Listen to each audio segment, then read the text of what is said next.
YouTube, welcome back to the channel. I'm your host TKK and we are back with another video, guys. All right, so we've got some more content that's going to be coming tomorrow. Today is Thursday. It's Thursday morning as I'm shooting this, and I wanted to talk about something that I stumbled across making another form of content that you'll see tomorrow. Okay, this is a OLED, a OLED. This is the 55-inch Samsung S95B. Great TV technology, QD-OLED, super thin, right? Super thin, okay? So I decided to get this, and I got a really good deal on this thing. I got a deal that I wish everybody could get because I feel like this is the type of affordability that I want this type of technology to have. I got this thing for under 700 bucks that's been covered on the channel. And so I'm literally using it as a secondary monitor just because I don't have the most space, but I feel like the way that I have it set up and the way that I'm using it is absolutely perfect. I'll turn this thing on in just a second, right? So we got expectations here. There are going to be some timestamps, but these are the expectations. This thing has perfect viewing angles, which all OLEDs do, more or less, okay? But the peak brightness and the distribution of color saturation on this thing is absolutely flawless, okay? So my plan was to use this as a second monitor, in which I am, and it's fine, to my arcade cabinet. Now, as I said, there's another video that'll come out tomorrow talking about a gaming PC that I'm reviewing like 3 years later, and this ties into that. But I wanted to get this out here because when I reference it in that video, I'll be able to card this video in just to give you some more depth and some context. I've got a 32-inch 4K LED monitor in here. There's the BenQ. I'll card that in right now if you want to check out that brief review. But I've been using this in my Chinese replica of the Vulix. This is called a Chulix. And so my setup is pretty much PlayStation 5 inside of this thing. And I'm playing games and like everything looks great. I'm sitting this close. But then, guys, I started looking at this QD-OLED. And I'm like, man, listen, this is the reason why this technology is so great and why I'm really done for the most part with the LED technology altogether. So we're going to discuss this. I'm going to turn these things on so you can see them. We'll have some context and let's have some engagement. This is just another discussional video. We're going to get it going right after this intro.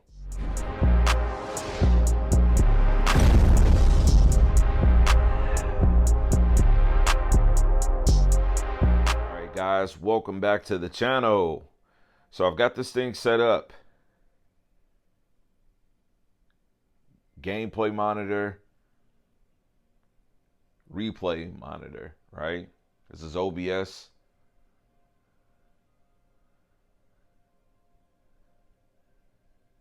Yeah. Now listen, I've been tapping around, messing around with settings for this monitor. Which is the Mobius. It's 4K, 144 hertz, and I've been trying to get it soft calibrated to look more similarly to this. It's just impossible, which is obvious, right? I'm not making this to troll or anything. The obvious is there. It's just that I wanna just champion why this is so beloved. This type of technology, not without flaws, but damn, I'm telling you, it's really good.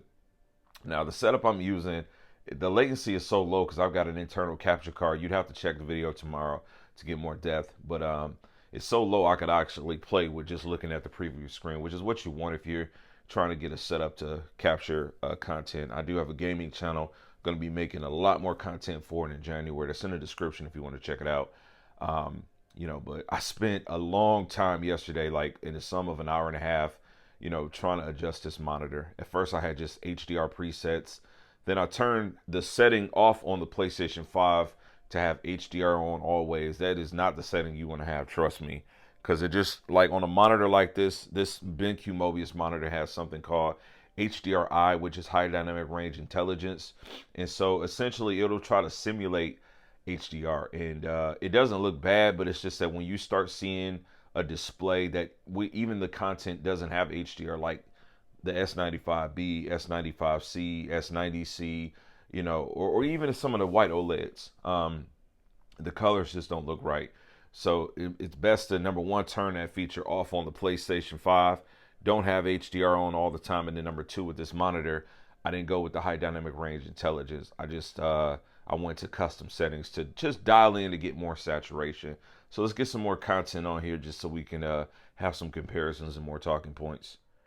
All right, things always go back to Spider-Man in that damn red. I'm telling you. Y'all remember what it was like me seeing the S95B the first time with this on the PlayStation. Yeah, it's pretty dynamic, and it looks really good, man. Now, my Chulix cabinet is behind glass. It does not alter the picture quality or anything like that. I don't have any scratches or, you know, I don't know, worn down marks from the glass or anything like that. It's just that that is there as a means of protection for the monitor that was in the cabinet. But yeah, man. So I've turned like the vibrancy of color and everything up, and I've tried to get it as much as possible.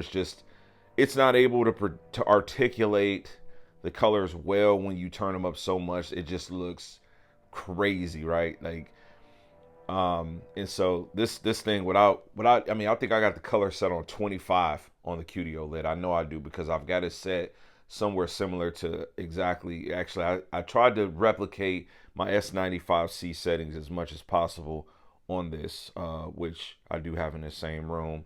But yeah, I got it set at like 25. So we're not even tapping into like the full load of what the colors can be with this thing, and it's impressive. It's something to consider. Definitely takes me down to another topic I want to discuss with you guys. All right, I think the $1,000,000 question is like, when will we get QD-OLED monitors in this size, which is 32-inch? You know, I mean, it's like, you know, this has been an eye-opening experience for me.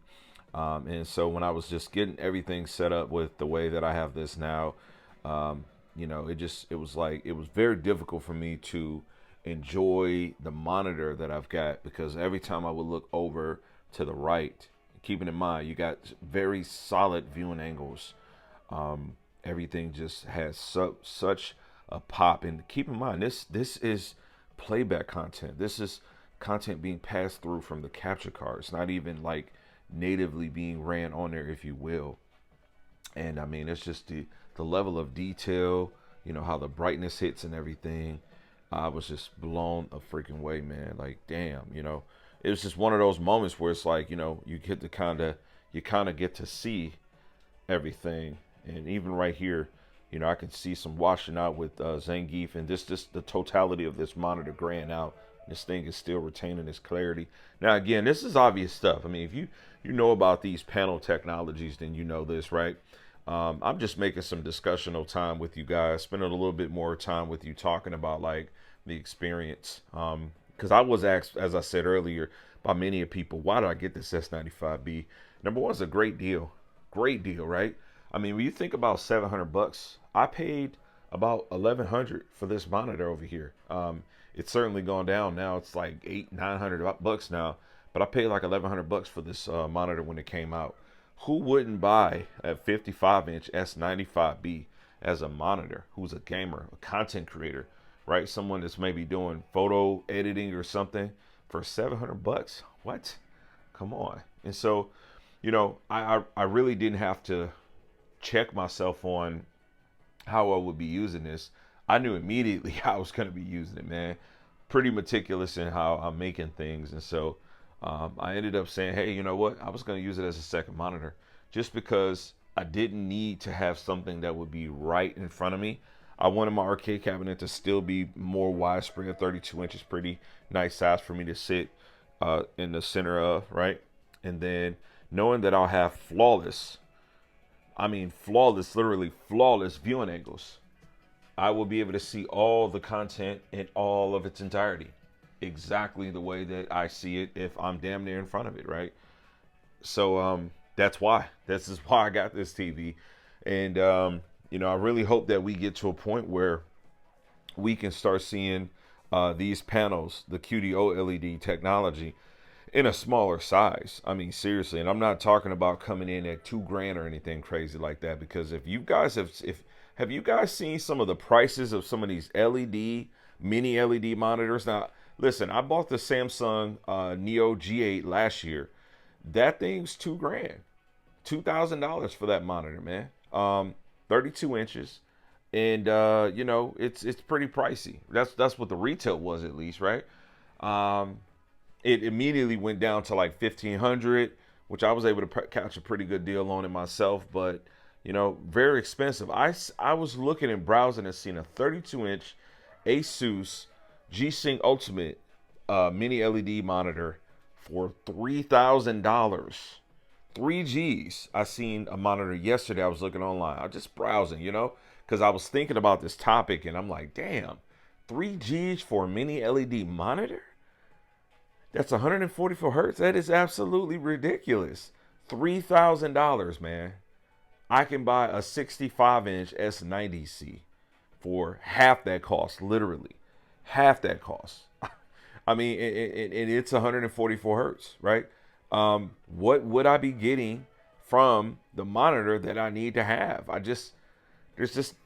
There's not enough there, man. So I don't know, man. What do you guys think? I really hope that we can get to a space where we can get QD-OLED monitors in a smaller size. Not to say that I absolutely hate my experience here. I don't. It's just that when you're looking at this and it looks great, and I got it set. I don't know how the camera will articulate it. I'm looking at the viewfinder as I'm shooting, and the colors are popping. They're getting busy. And I had to work really hard to get this as close to that as possible, right? And it's like, as good as this looks, me sitting down cracking heads on this thing, when I look over, I'm like, damn, it don't look like that though. You know what I mean? And it's just, it's like how this radiates in this vicinity. You know what I'm saying? It's the things like that. How this is popping, the detail in there. It's the light, you know, radiating right here through the shadows, right? It's the way these colors, they pop from this confetti that's on the ground. You know, and then when I go back to this, it's like, damn, okay, it's looking good, but it don't have that. It doesn't have that level of detail. Like, the color saturation is there, and I got this set on 11. It goes up to 20. As soon as you turn it to 12, it looks ridiculously terrible. So it's just not able to do it, right? So yeah, man, definitely want to champion the QD-OLED technology. We're going to be making more content on S95B at some point. We'll get it to a space where we're comparing that to my 95C, that to my 95L, and so forth. But that's what I got. Wanted to just talk with you guys. Hope everybody's doing good. I am myself too. Make sure you hit the notification bell, even if you are subscribed, so you can be notified when we drop new videos. Show some support, even if it's just dropping in, hitting a thumb up, leaving a comment. Catch you guys on the next video. Peace, God bless, and as I always say, man, max love.